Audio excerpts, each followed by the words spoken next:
Wallet-conscious phone hunters unite as we take a look at Sony's latest take on what is budget.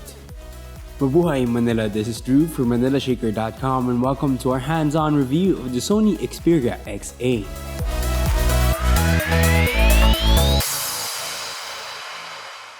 Sony's ailing mobile division hit the refresh button on the Xperia Z lineup and called forth the Xperia X and Xperia X Performance at the flagship level, and now the Xperia XA joins the ranks of the budget-conscious.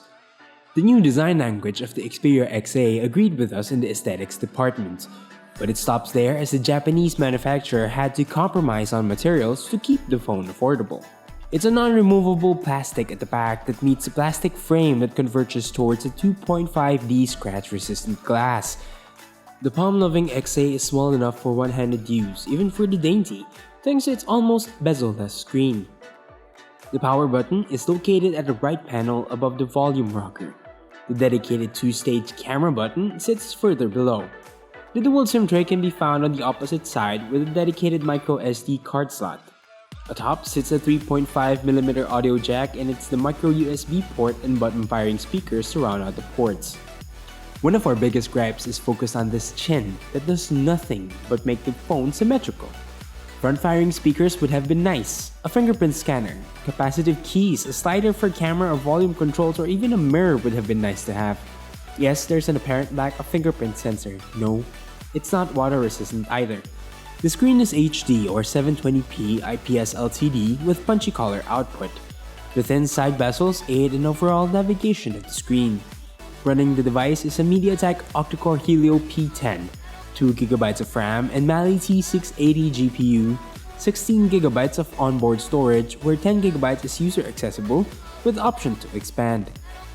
The included chipset won't break any records, but it does the job when it comes to average daily usage and some casual gaming. The 13MP rear-facing camera doesn't call too much fanfare as it does a so-so job of processing images, miles away from what we expected from Sony. It's clear daylight shots with some hiccups on focusing, and HDR does little in aiding color management, though better than other phones in the same tier. Selfies on the 8MP front-facing shooter are not as accurate as we had hoped, with noticeable smudginess due to post-processing. Both cameras can record 1080p videos with some stutters and shakes due to the absence of optical image stabilization.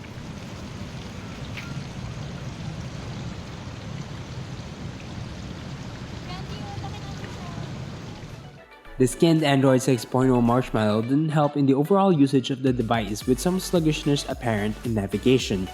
Even calling apps like the messaging platform was slow, considering it comes in stock.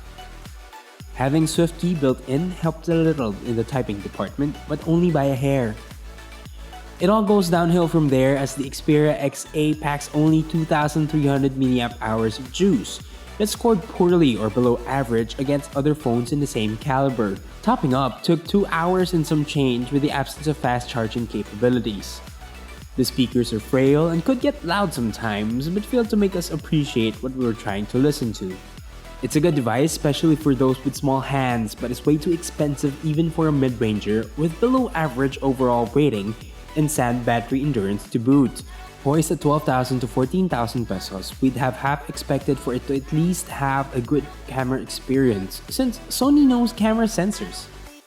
As per usual Sony marketing strategy, it's too little for so much price. You're better off looking elsewhere. What do you think of the Sony Xperia XA? Let us know in the comment section. For the latest in tech, keep it locked in on ManilaShaker.com. Once again, this has been Drew. Mabuhay, Manila.